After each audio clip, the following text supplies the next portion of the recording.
Supreme court ಆದೇಶದ ಬೆನ್ನಲ್ಲೇ ಬೆಂಗಳೂರಿನತ್ತ ಬರ್ತಿದ್ದಾರೆ ದರ್ಶನ್.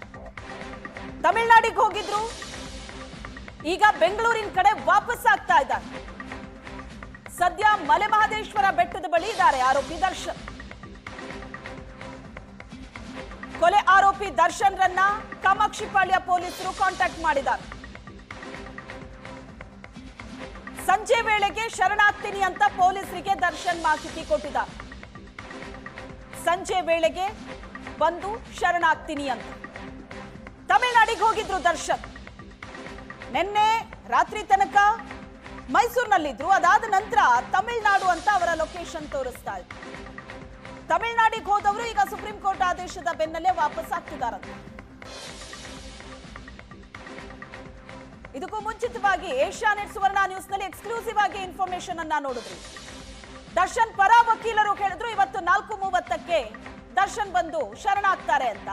ಕಾಮಾಕ್ಷಿಪಾಳ್ಯ ಪೊಲೀಸರು ಕೂಡ ದರ್ಶನ್ ರನ್ನ ಕಾಂಟ್ಯಾಕ್ಟ್ ಮಾಡಿದಾಗ ಸಂಜೆ ಶರಣಾಗ್ತೀನಿ ಅಂತ ದರ್ಶನ್ ಹೇಳಿದ್ದಾರೆ. ಈ ಬಗ್ಗೆ ಹೆಚ್ಚಿನ ಡೀಟೇಲ್ಸ್ ಅನ್ನ ಕೊಡ್ತಾರೆ ನಮ್ಮ ಪ್ರತಿನಿಧಿ ರಮೇಶ್ ಇದ್ದಾರೆ ಸಂಪರ್ಕದಲ್ಲಿ. ರಮೇಶ್, ಸಂಜೆ ವೇಳೆಗೆ ಶರಣಾಗೋದಂತೂ ಕನ್ಫರ್ಮ್, ಯಾಕಂದ್ರೆ ಅವರ ಪರ ವಕೀಲರು ಕೂಡ ಹೇಳಿದ್ರು, ಮತ್ತೆ ಕಾಮಾಕ್ಷಿಪಾಳ್ಯ ಪೊಲೀಸರು ಕಾಂಟ್ಯಾಕ್ಟ್ ಮಾಡಿದಾಗ್ಲೂ ದರ್ಶನ್ ಅದನ್ನೇ ಹೇಳಿದಾರಂತೆ. ಹಾಗಾದ್ರೆ ಈಗ ನೀವು ಹೇಳ್ತಾ ಇರೋ ಪ್ರಕಾರ ದರ್ಶನ್ ಅರೆಸ್ಟ್ ಆದ ನಂತರ ಪರಪ್ಪನ ಅಗ್ರಹಾರ ಸೇರ್ತಾ ಇರೋದು ಪಕ್ಕ ಅಂತ?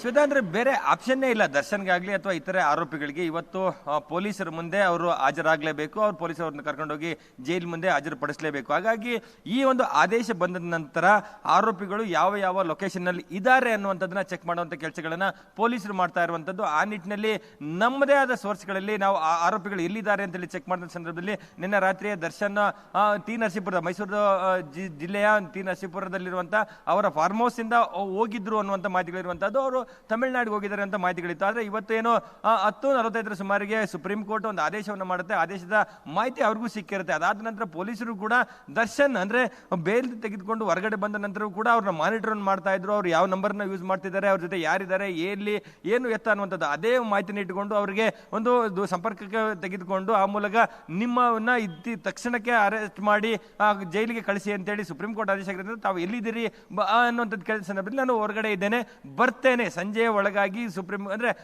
ನಿಮ್ಮ ಮುಂದೆ ಬರ್ತೇನೆ ಅನ್ನುವಂಥದ್ದನ್ನ ದರ್ಶನ್ ಹೇಳಿದ್ದಾರೆ ಅನ್ನುವಂಥ ಮಾಹಿತಿಗಳು ಕೂಡ ಸಿಗ್ತಾ ಇರುವಂತದ್ದು. ಒಂದ್ ವೇಳೆ ಬರಲೇಬೇಕು ಅಥವಾ ಒಂದ್ ವೇಳೆ ಅವ್ರು ಏನೇ ಹೇಳಿದ್ರು ಕೂಡ ಅವ್ರು ಎಲ್ಲಿದ್ದಾರೆ, ಎಲ್ಲಿ ಮೂವ್ಮೆಂಟ್ ಆಗ್ತಿದ್ದಾರೆ ಅದನ್ನೊಂದು ಮಾನಿಟರ್ ಮಾಡುವಂತ ಕೆಲಸಗಳನ್ನ ಪೊಲೀಸರು ಮಾಡೇ ಮಾಡ್ತಾರೆ. ಯಾಕೆಂದ್ರೆ ಅವ್ರು ಬೆಂಗಳೂರು ಮಾತ್ರ ಅಲ್ಲ, ರಾಜ್ಯದ ಯಾವುದೇ ಜಾಗದಲ್ಲಿದ್ರು ಕೂಡ ಅಥವಾ ಬೇರೆ ರಾಜ್ಯದಲ್ಲಿ ಇದ್ರು ಕೂಡ ಅಲ್ಲಿ ಲೋಕಲ್ ಪೊಲೀಸರ ಒಂದಷ್ಟು ಸಹಕಾರವನ್ನು ತೆಗೆದುಕೊಂಡು ಆ ಮಾನಿಟರ್ ಮಾಡುವಂತದ್ದಾಗ್ಲಿ ಅಥವಾ ಬೇರೆ ಏನಾದ್ರೂ ಅವರು ಬೆಂಗಳೂರು ಕಡೆಗೆ ಬರದೆ ಬೇರೆ ಏನಾದ್ರೂ ಪ್ಲಾನ್ ಅನ್ನು ಮಾಡ್ತಾರೆ ಅನ್ನೋದಾದ್ರೆ ಅಲ್ಲಿಯೇ ಕೂಡ ವಶಕ್ಕೆ ತೆಗೆದುಕೊಳ್ಳುವಂತ ನಿಟ್ಟಿನಲ್ಲಿ ಕೂಡ ಪೊಲೀಸರು ಒಂದು ಮುಂಜಾಗ್ರತಾ ಕ್ರಮವನ್ನು ತೆಗೆದುಕೊಳ್ತಾರೆ. ಸೊ ಆ ನಿಟ್ಟಿನಲ್ಲಿ ಏನು ತಮಿಳುನಾಡಿನಿಂದ ಅಂದ್ರೆ ಬೆಂಗಳೂರು ಕಡೆ ವಾಪಸ್ ಬರುವಂತ ಒಂದು ಪ್ರಯಾಣ ಈಗಾಗಲೇ ಆರಂಭ ಆಗಿದೆ ಅನ್ನೋ ಮಾಹಿತಿಗಳಿರುವಂತದ್ದು. ಹಾಗಾಗಿ ಸಂಜೆಯ ಹೊತ್ತಿಗೆ ಅವರು ಅಂದ್ರೆ ಮಧ್ಯಾಹ್ನದ ಹೊತ್ತಿಗೆ ಮೈಸೂರಿಗೆ ಅವರ ಫಾರ್ಮ್ ಹೌಸ್ಗೆ ಬಂದು ಅಲ್ಲಿಂದ ಮತ್ತೆ ನೇರವಾಗಿ ಸಂಜೆ ಒಳಗಾಗಿ ಬೆಂಗಳೂರಿಗೆ ಬರ್ತಾರೆ ಅಂತ ಮಾಹಿತಿಗಳಿರುವಂತದ್ದು. ಹಾಗಾಗಿ ಇಲ್ಲಿರುವಂತದ್ದು ಅಂದ್ರೆ ಈಗ ಸದ್ಯಕ್ಕೆ ಅವರು ಬಳ್ಳಾರಿ ಜೈಲಿಗೆ ಹೋಗ್ತಾರಾ ಅಥವಾ ಬೆಂಗಳೂರಿನ ಪರಪ್ಪನಗರ ಜೈಲಿಗೆ ಅವ್ರನ್ನ ಕಳಿಸಲಾಗುತ್ತಾ ಅನ್ನುವಂಥದ್ದು. ಹಾಗಾಗಿ ಅವರ ಪರ ವಕೀಲರು ಏನು ಮನವಿಯನ್ನು ಮಾಡ್ತಾರೆ ಸೆಷನ್ಸ್ ಕೋರ್ಟ್ ಮುಂದೆ, ಸೆಷನ್ಸ್ ಕೋರ್ಟ್ ಅದನ್ನ ಪರಿಗಣಿಸುತ್ತಾ ಇಲ್ವಾ ಅನ್ನುವಂಥದ್ದು. ಯಾಕೆಂದ್ರೆ ಸೆಷನ್ಸ್ ಅಂದ್ರೆ ಟ್ರಯಲ್ ಶುರುವಾದಂತಹ ಸಂದರ್ಭದಲ್ಲಿ ಪ್ರತಿ ಒಂದು ಟ್ರಯಲ್ ಹಿಯರಿಂಗ್ ಸಂದರ್ಭದಲ್ಲಿ ಕೂಡ ಎಲ್ಲ ಆರೋಪಿಗಳು ಇರಬೇಕಾಗುತ್ತೆ.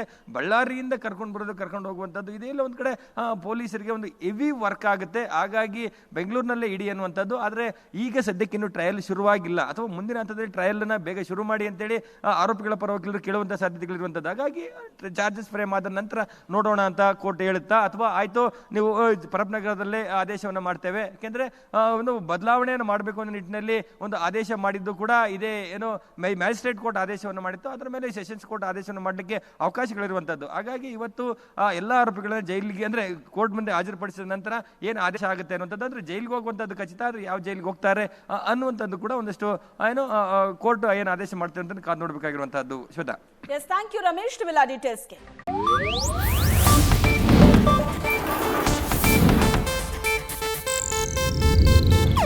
ಇದು ಏಷ್ಯಾನೆಟ್ ನ್ಯೂಸ್ ನೆಟ್ವರ್ಕ್ ಪ್ರಸ್ತುತಿ.